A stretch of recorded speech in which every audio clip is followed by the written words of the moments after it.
and welcome to the Farm Egg Podcast. My name's Kate and today we're going to be talking about micro-dairies. I'm delighted to be joined by Hallam from the dairy at Honeydale. So Hallam, would you be able to talk to us, just explain to us what a micro-dairy actually is? A micro-dairy is a slightly subjective term, but from what I take from it is a dairy of anything from 1 to around sort of 25 to 30 head of cattle, and they can be milked in a variety of ways, but generally following the sort of traditional trend of milking twice a day and that sort of thing. But yeah, it's a size thing more than anything. So you set up the dairy at Honeydale, was it 3 years ago? 3 years ago now, yeah. So how did you come up with this idea? How did the dairy at Honeydale emerge? I was doing some work down in Devon, and there was a chap there who had a big 600 herd dairy, and he made ice cream as well as selling a lot of milk. And I spoke to him, and I asked him how much of his milk went into the ice cream, and he said it was about 2 to 3% of it. Now I'm not from a farm. I don't have a farm at home or anything like that. So, and the only ways that you can really do it is either scale or niche.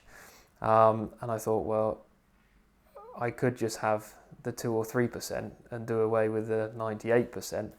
And yeah, just sort of try and sell everything direct, add value to as much of it as I can, in a small scale, which is more feasible with sort of land area and everything like that.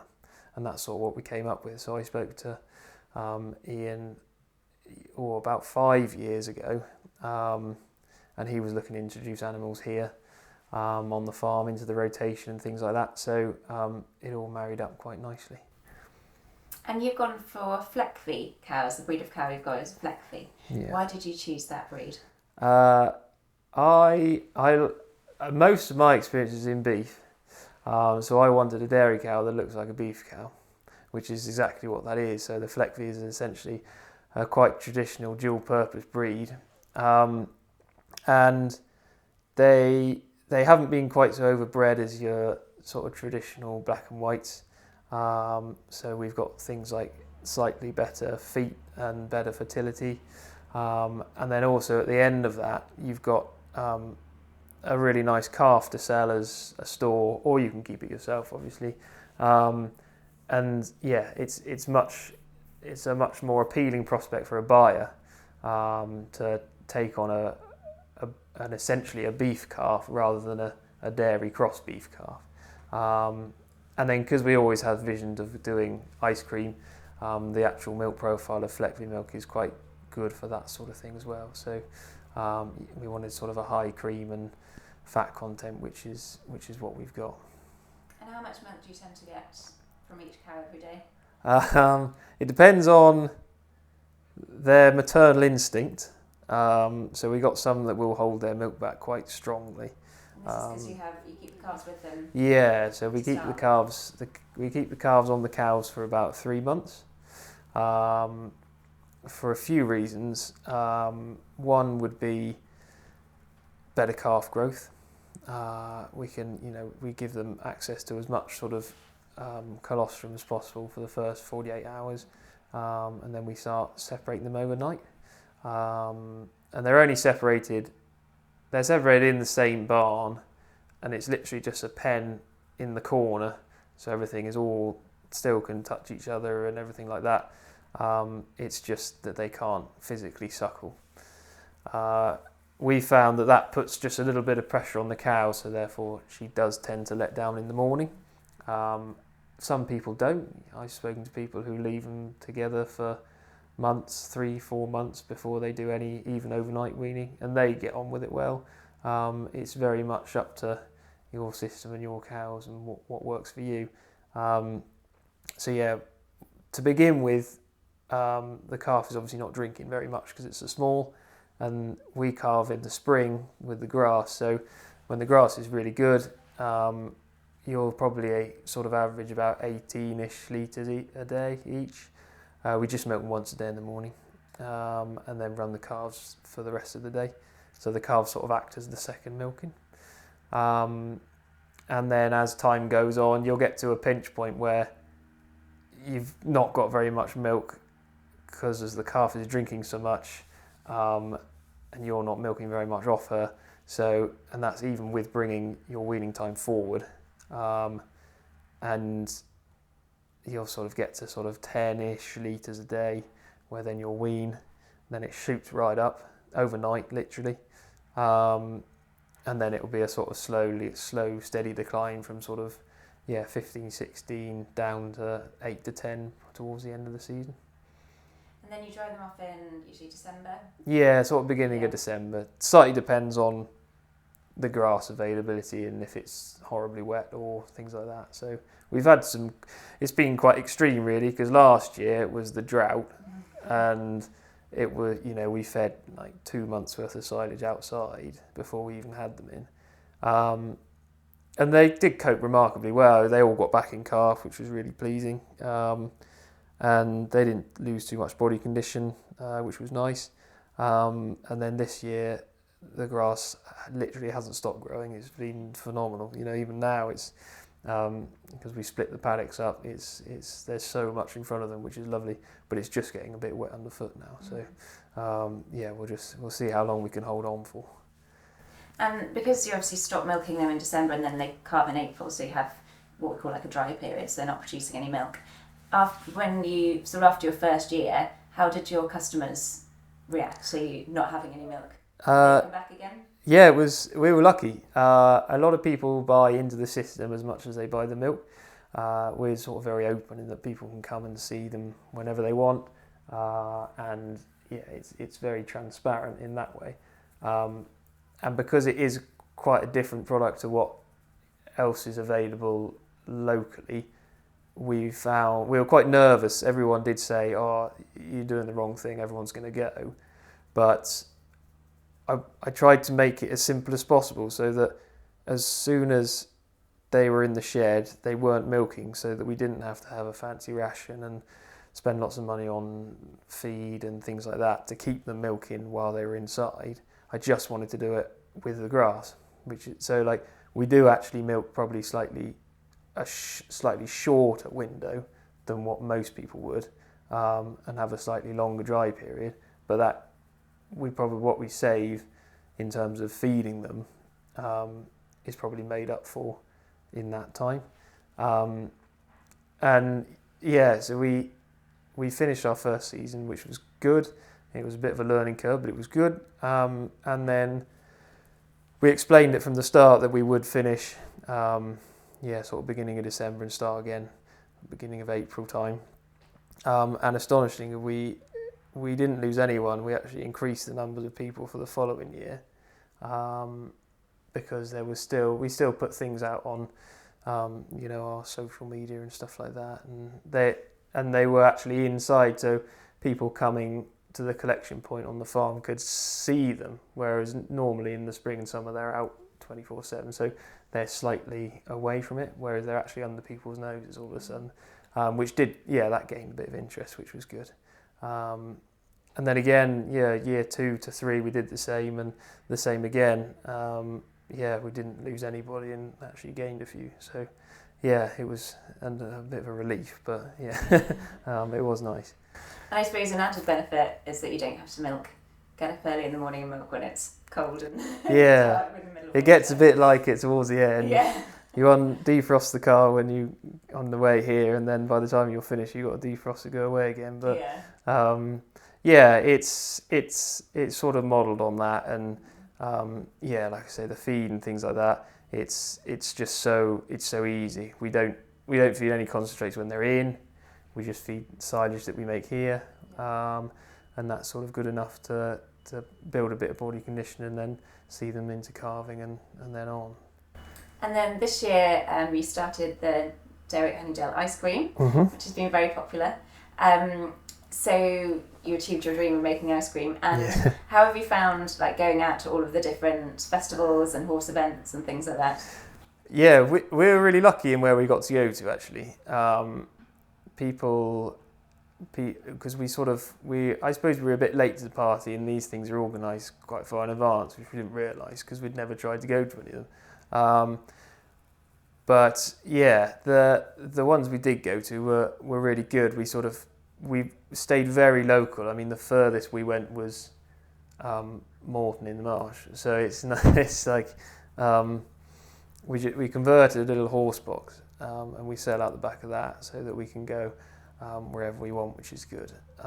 And it's been really positive. There's been some people saying very nice things, which is good. And yeah, an increase in the interest of actually where we are and whether people can come to the farm and see the cows. We did have a pop-up here where people were able to come and sit literally in front of the cows as they had their ice cream, which was really nice. That was really well attended by just people that were passing. We put some signs on the road and that was it. So that was the main aim, to get people onto the farm. So that worked really well. I was quite pleased. And yeah, it was actually a slightly tricky summer in that it wasn't like last year. And we sort of missed quite a bit of it in between. The sort of June, July time was actually quite wet. Yeah. Not like the best ice cream. No, not particularly, but what it made up for it is sort of early spring and late summer. So it's all evened out, and we've been sort of invited back to quite a few things, which is nice, and we hope that the things that we did go to we'll sort of get another crack at again next year. So yeah, fingers crossed for a bit more sunshine, I suppose. Yeah. But it's definitely been very popular in the cafe. I've seen a lot of people walking around. Yeah, we started doing little pots. So in the case that when we're not here and we can't scoop it, there's pots here and then a couple of other shops locally that keeps it all sort of tickling through, which is quite nice. Yeah. So you've obviously had some real highs with the ice cream and the milk sales and things like that. Is there anything that hasn't quite gone to plan? Yeah. There's loads of stuff, to be fair. Going back to even like our first year, what we struggled with was there was basically no one obviously doing it. So to find, to even make a sort of business plan was very tricky. To then put any sort of financial estimates into anything was tricky, because we just didn't know. People were milking once a day. People were doing, cow calf. People were doing it on herbal lays and all this stuff, but we couldn't find anyone that was doing all of them. And you've got some really good examples. You've got, David Findlay in Scotland and things like that from the ethical dairy. And that's a really good example of scale, and obviously a very robust system for cow-calf dairy. But from a small point of view, that wasn't that helpful. It was good to learn the practice of it, but to actually sort of make sense of what we were going to produce was quite tricky. And that has been, so year one was, I don't think anything went right, to be fair. Like we do something, and then as soon as we've done it, you go, we'll do it like this next year. So actually, year two was far more enjoyable because it was a lot smoother. Yeah, everything weaning wise, milking wise, just everything was so much easier.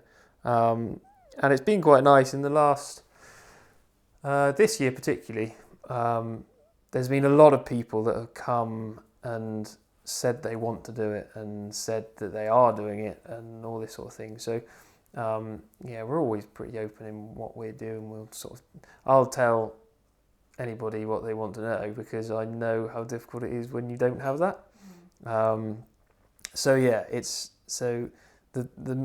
Everything to start with was difficult, and then sort of learning. I didn't have any experience of food production, if you like, so understanding what was expected from environmental health officers and stuff like that was quite a learning curve. It all makes sense. It has its place, but like when you're going into it blind, it's a lot. It seems like an impossible task to get it all going, but it is doable.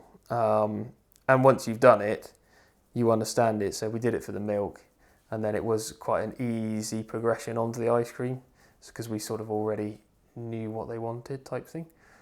So that was good.